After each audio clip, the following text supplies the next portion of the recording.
Headline sponsored by Abhilashi Group of Institution. Join us to beat the crowd. मुख्यमंत्री ने video conferencing के जरिए आंगनवाड़ी कार्यकर्ताओं के साथ की बातचीत। बोले, परीक्षा की घड़ी में आंगनवाड़ी कार्यकर्ताओं ने निभाई महत्वपूर्ण भूमिका। कार्यकर्ताओं ने निगाह कार्यक्रम को भी बनाया सफल। मंत्री राजीव सैजल ने मुख्यमंत्री के फैसले को बताया सही। बोले, प्रदेश में पर्यटन गतिविधि को खोलने की घोषणा अर्थव्यवस्था को पटरी पर लाएगी। कोरोना न फैले, इसका भी रखा जाएगा विशेष ध्यान। कोरोना वायरस ने तोड़ी सबकी कमर। ज्वालामुखी में बेरोजगार युवा मनरेगा में दिहाड़ी लगाने को मजबूर। युवाओं ने 4 किलोमीटर तक की सड़क को मिट्टी और पत्थर से किया ठीक। और संगड़ाहा में जान जोखिम में डालकर लोग पार कर रहे गिरी नदी। रज्जू मार्ग झूले की गरारी न होने से यात्री परेशान। लोगों ने रज्जू मार्ग की मरम्मत कार्य और टेंडर लगाने की उठाई मांग। नमस्कार, आप देख रहे हैं एच 24/7। मैं हूं जनीशा। राज्य सरकार प्रदेश में महिलाओं और बच्चों के समग्र विकास और कल्याण पर 586.82 करोड़ रुपए व्यय कर रही है। यह बात मुख्यमंत्री जयराम ठाकुर ने वीडियो कॉन्फ्रेंसिंग के माध्यम से राज्य के विभिन्न भागों की आंगनवाड़ी कार्यकर्ताओं के साथ बातचीत के दौरान कही। मुख्यमंत्री ने कहा कि आंगनवाड़ी कार्यकर्ता जमीनी स्तर पर कार्य करने वाली कार्यकर्ता हैं और इन्होंने परीक्षा की घड़ी में महत्वपूर्ण भूमिका निभाई है। मुख्यमंत्री जयराम ठाकुर ने कहा कि आंगनवाड़ी कार्यकर्ताओं ने यह सुनिश्चित किया है कि कोरोना संक्रमण सामुदायिक स्तर पर न फैले।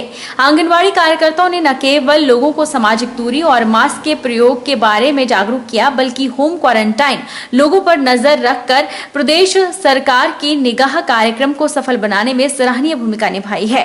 जयराम ठाकुर ने कहा कि एक्टिव केस फाइंडिंग अभियान में 4021 और क्लस्टर कंटेनमेंट सर्वे में 4083 आंगनवाड़ी कार्यकर्ताओं ने सक्रिय भूमिका निभाई।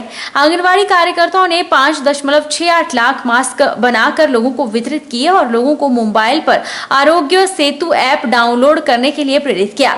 जयराम ठाकुर ने कहा कि राज्य सरकार ने आंगनवाड़ी कार्यकर्ताओं को सराहनीय कार्य के दृष्टिगत उनके मानदेय में 500 रुपए मासिक, मिनी आंगनवाड़ी कार्यकर्ताओं और आंगनवाड़ी सहायिकाओं के मानदेय में 300 रुपए मासिक बढ़ोतरी की है।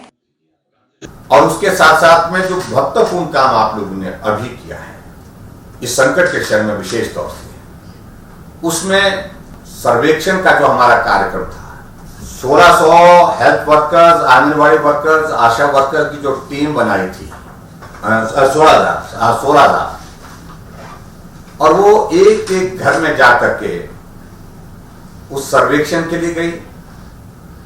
किस घर में कौन आदमी बीमार है, किसको शुगर की प्रॉब्लम है, किसको जो है वो ब्लड प्रेशर है, किसको किडनी की प्रॉब्लम है, कौन स्वस्थ है, किसी को सर्दी जुकाम हुआ है, जो लक्षण इस कोरोना के हैं इस तरह के दिखते हैं।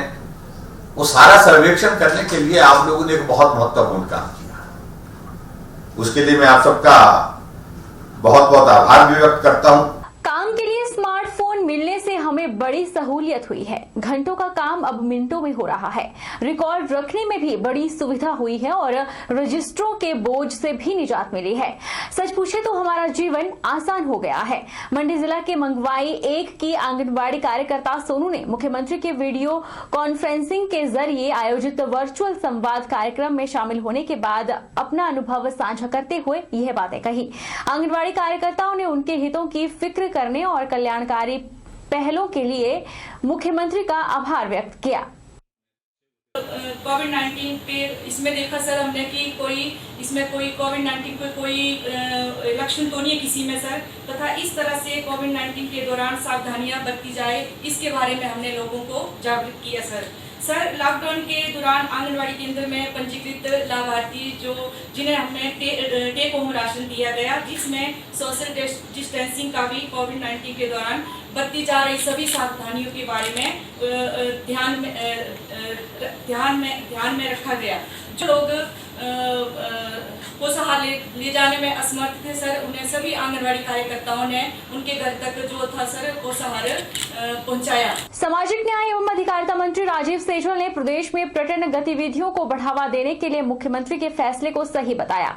उन्होंने कहा कि कोरोना के साथ साथ अर्थव्यवस्था का भी ध्यान रखना होगा। इसी को देखते हुए पर्यटकों के लिए प्रदेश के दरवाजे खोले गए हैं। सैजल ने कहा कि इसके लिए एसओपी तैयार हो रही है और कोरोना न फैले इसका विशेष ध्यान रखा जाएगा।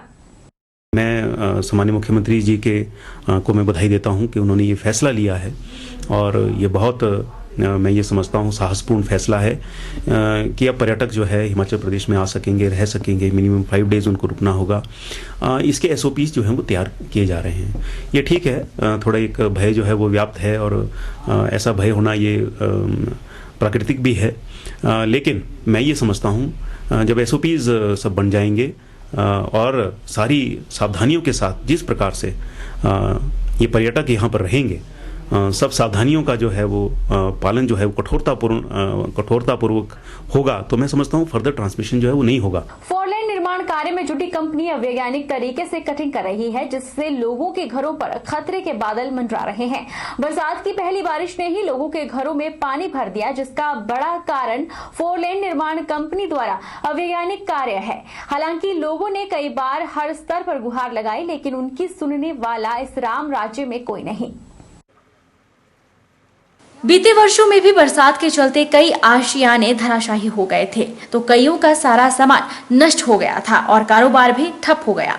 लेकिन बीते वर्ष से भी किसी ने सबक ना लिया और इस वर्ष भी ऐसी ही स्थिति बनती नजर आ रही है। कुम्हारहट्टी और रबौन में कई मकान खतरे में हैं। बीती रात हुई बारिश के चलते रबौन में कई घरों में पानी घुस गया। सारी रात लोग डर के साए में रहने को मजबूर रहे।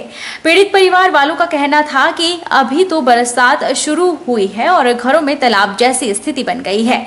उन्होंने कहा कि कई बार 4 लेन के अधिकारियों और जिला प्रशासन को अपनी समस्या से अवगत करवा चुके हैं, लेकिन कोई इस ओर ध्यान नहीं दे रहा। 6 महीने हो गए जी, ये सारा मलबा ऊपर के नीचे आ रहा, कोई रास्ता, सारा हमारे रास्ते भी बंद है। 6 महीने से आज कर रहे, कल कर रहे, सारी सड़क बन गई और अभी तक हम दुखी हो गए। हमारे बच्चे छोटे छोटे, कुछ हो जाएगा, हम क्या करें इनका। ये थोड़ी सी बारिश में ही ये पोजीशन है कि पानी जो है हमारे घरों में घुस चुका है और सारा मलबा जो है लेंटर पे फैल गया है। हमारे जो टेनेंट है, हमारे जो किराएदार हैं, उनके घरों में पानी घुस गया है। हमारे जो खेत थे वहां वो सारे बह गए हैं और अभी इतनी सी बारिश से ये हालात है। अभी तो 2-3 महीने लगातार बारिशें होनी है, तो इन बारिशों में तो मुझे ऐसा लगता है भी शायद हमारा घर ही बह जाएगा।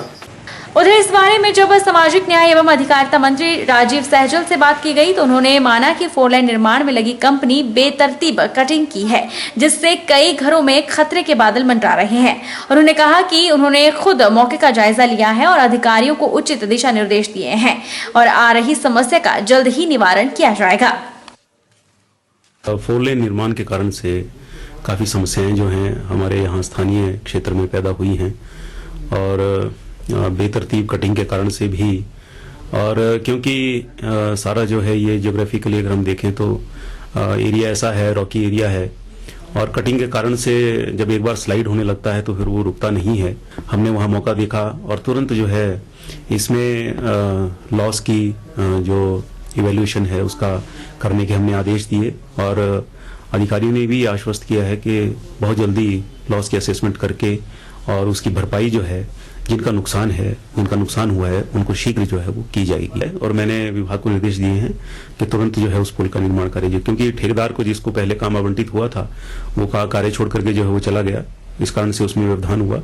प्रदेश सरकार द्वारा प्रदेश में एसओपी के प्रावधानों के तहत होटलों को खोलने की अनुमति दे दी गई है, लेकिन जिला किन्नौर होटल एसोसिएशन स्थिति सामान्य होने तक होटलों को खोलने के पक्ष में नहीं है। किन्नौर में पिछले दिनों कोरोना के मामले बढ़ते देखते हुए किन्नौर होटल एसोसिएशन ने होटल न खोलने का फैसला लिया है।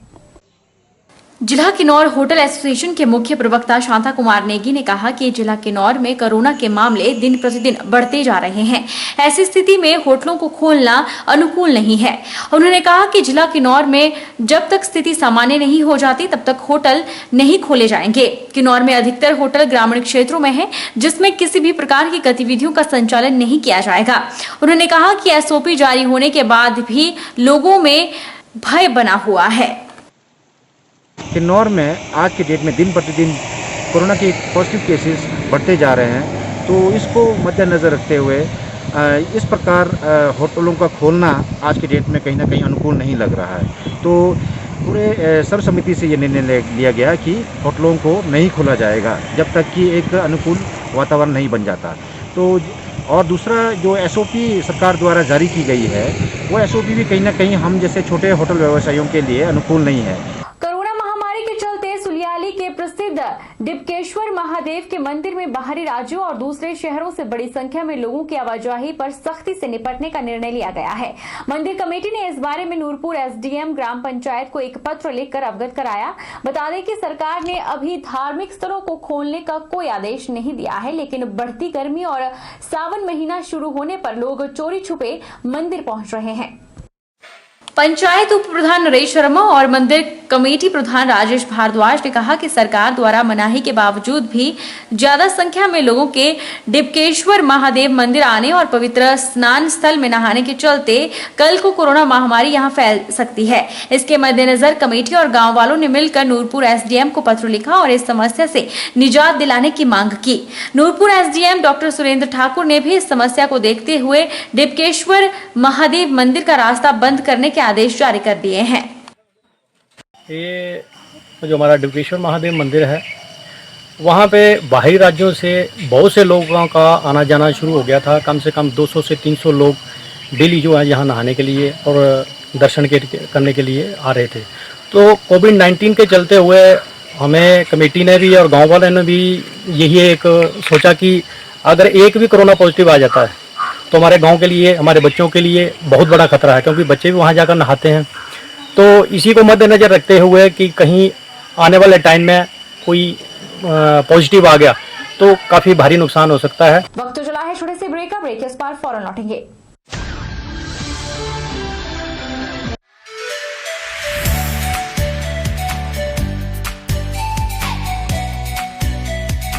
Abhilashi Group of Institution.